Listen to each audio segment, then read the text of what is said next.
Türkistanlık qarindoshlar, Sharq Turkiston xabar agentligining xabarlar programmasida ko'rishinglarni qizg'in qarshi olamiz. Tuanda tafsiliy mazmunni diqqatingizga sunamiz. Sharq Turkiston surgundi hukumati 27 yanvar kuni ijtimoiy axborot vositalarida cho'ng qirg'inchilikni xotirlash kuniga bag'ishlangan uchurni o'rtoqlashib, cho'ng qirg'inchilikni xotirlash kunida biz 6 milliondan ortiq Yahudining va irqiy qirg'inchilikda hayotidan ayrilgan millionlagan kishining aslimalariga hurmat bildiramiz.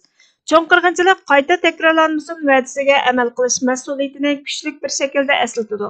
Xalqaro jamiyatga Xitoyning Sharq Turkistonda yurgizib kelayotgan irqiy qirg'inchiligiga qarata qat'iy turda qayta takrorlanmasin degan va'dasiga vafo qilishga qaytadan chaqiriq qilamiz dedi.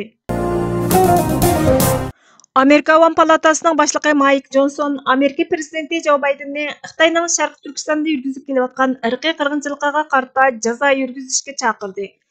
Washington vaqti xabar torining 31 yanvar kunidagi xabariga qaraganda, Amerikaning poytaxti Washingtonda chaqirilgan 2024-yillik Xalqaro diniy erkinlik oliy kengashining chorshanba kunidagi yig'inida Louisiana Cumhuriyetçiler Partiyasining a'zosi, Avam palatasining boshlig'i Mike Johnson diniy erkinlik masalasining dafsanda bo'lish ahvoli haqida to'xtalib, Sharq Turkistondagi irqiy qirg'inchilikni tilga olgan. Biden hukumatini Uyg'ur musulmonlarini qo'g'daydigan belgilamani yo'lga qo'yishga, Uyg'ur majburiy emgikining oldini olish qonunini texnik keng doirada tatbiqlashga chaqirib, e'tiqodchi ommaning irqiy qirg'inchilikka duch kelganligini, buning bir tarafning masalasi bo'lmasligi kerakligini aytgan. Xitoyning Sharq Turkistonda yurgizayotgan vahshiy irqiy qirg'inchilik usullarini ayblab, Uyg'ur ayollari men qayta og'zimga ilishga petinolmaydigan bir vahshiylikka duch keldi. Hozir Amerikaning irqiy qirg'inchilikning oldini olish va uni sodir qilganlarni jazolash fursati va majburiyati bor degan. U yana Xitoyning yolg'iz Uyg'ur va boshqa Turkiya xalqlariga emas, balki Falun Gongchilarga va Tibetlarga zulm qiladiganligini aytgan. Chaoshen, Nigeriya, Nikaragua va Kubadagi e'tiqodchi omma uchrayotgan zulmni tilga olgan. U hayotini diniy e'tiqodni qo'g'dashga ataganligini va buning intayin muhim ahamiyatga ega ekanligini aytib, biz bu yerda diniy erkinlikning haqiqiy ma'nodagi tunji erkinligimiz ekanligini, bu huquq qonun loyihasida birinchi o'rinda turadiganligini aytmoqchiman. Bu g'oya ayollarning Alloh tarafidan yaratilganligi, bizga huquq bergan hukumat emas, balki Alloh ekanligidan iborat ochiq haqiqatlardan kelgan. Amerika diniy erkinlik g'oyasi va har bir shaxsning tavranmas haq-huquqiga ega ekanligining ishonchi ustiga qurilgan dedi.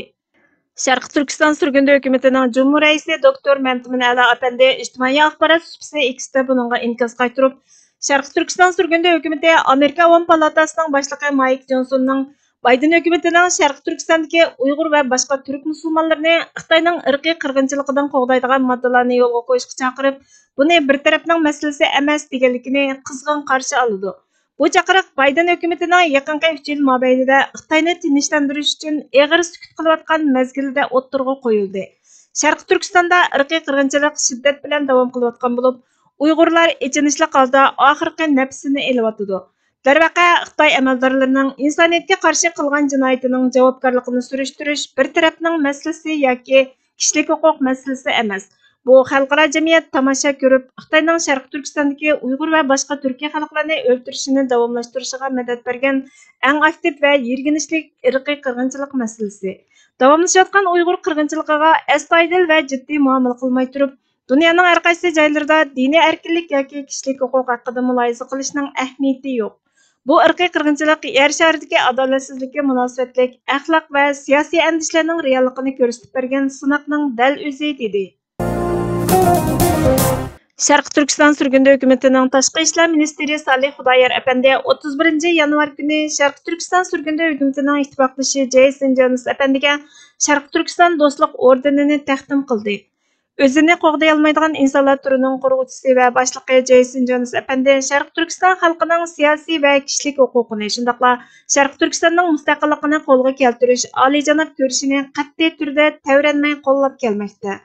Sharq Turkiston surgundi hukumati uningga cheksiz minnatdorligini bildirdi. Uning do'stligi va qo'g'dab qo'llashi bizning davomimizning olg'a ilgarilishiga alohida ta'sir ko'rsatdi.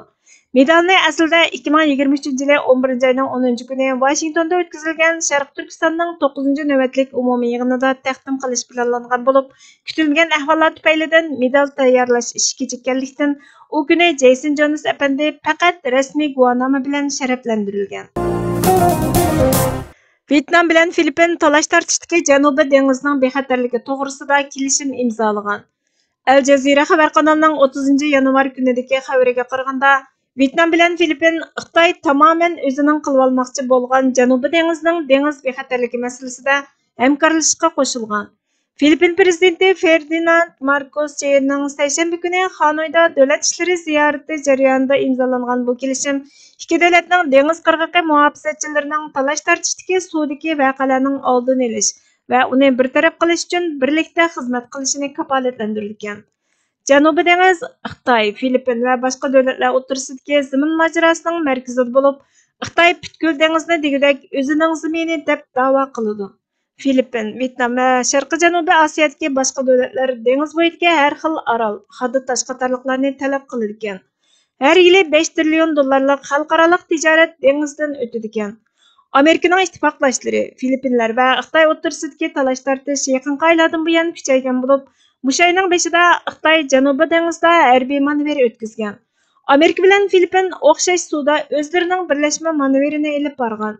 Filippin, Vyetnam va Sharqiy Janubiy Osiyo ellari ittifoqining har ikki a'zosi uzun yillardan buyon Beijing bilan Janubiy dengizining harakat mezoni to'g'risida kelishim hosil qilishga urinib kelgan.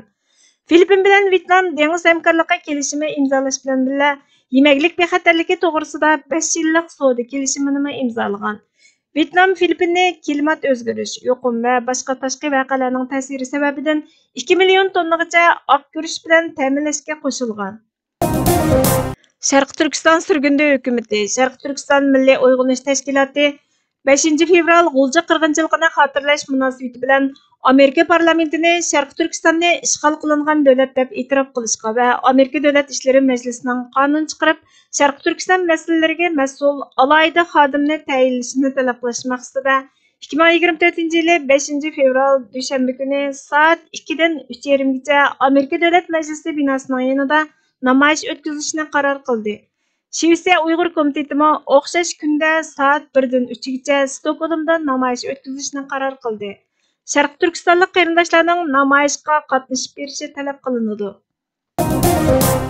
Shubhisizki, mazlum bo'lish kelajakka doir muayyan plan g'oya chiqish qilingan ahvol ostida rais fuqaro bo'lishning qozonini esishga, qandaqdir tajovuzchining fuqaroligining tamasida uningga qarshi sukut yo'lini tanlashni yo'lliqlashtirishga bahona bo'lolmaydi.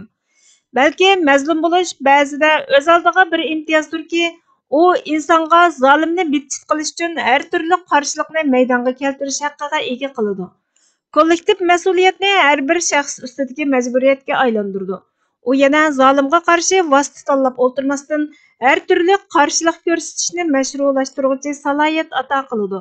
Bundaq bir salohiyat yoki imtiyozning kishi uchun o'tmishidan dars chiqarib, bugunida silkinishga, kelajagi va avlodlar uchun chiqish yo'li izlashga undak bo'lishi zarur.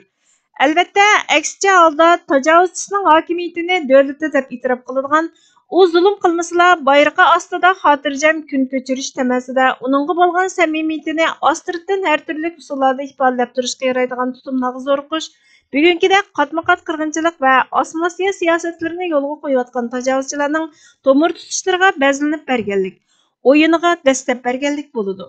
Buzilgan sukutni rais fuqarolik tutumlariga almashtirishlar bo'lsa, mayatda tajovuzchi kuchlarning qirg'inchilik yo'q, chegara taqilish mavjud emas. Aloqadan mahrum qo'yish siyosatlarini yurgizmadik deydigan propagandalarni rostga chiqarib berishga xizmat qiladi. Shundaqla bundaq rais fuqarolik tutumlari zolim tajovuzchilarga qarata men va oilam orasida aloqa o'chiqli bo'lsa, bizga chaqilmasanglar zulm va qirg'inchiliklaringlarga qarata ortiq so'zim yo'q ma'nosini bildiradigan ko'z qisish ishoratlarini berishdan boshqa ma'niga jo'ralmaydi. Chunki vaziyat o'ttirda, tutumlarmi o'ttirda. Burhan Muhammadning Baturluq va sesib yo'qolish orasida tanlash nomli maqolasidan elindi. Bizga vaqt ayirganingiz uchun ko'pdan ko'p rahmat. Kelar qitimli programmamizda ko'rishguncha Allohga omonat bo'lgaysizlar.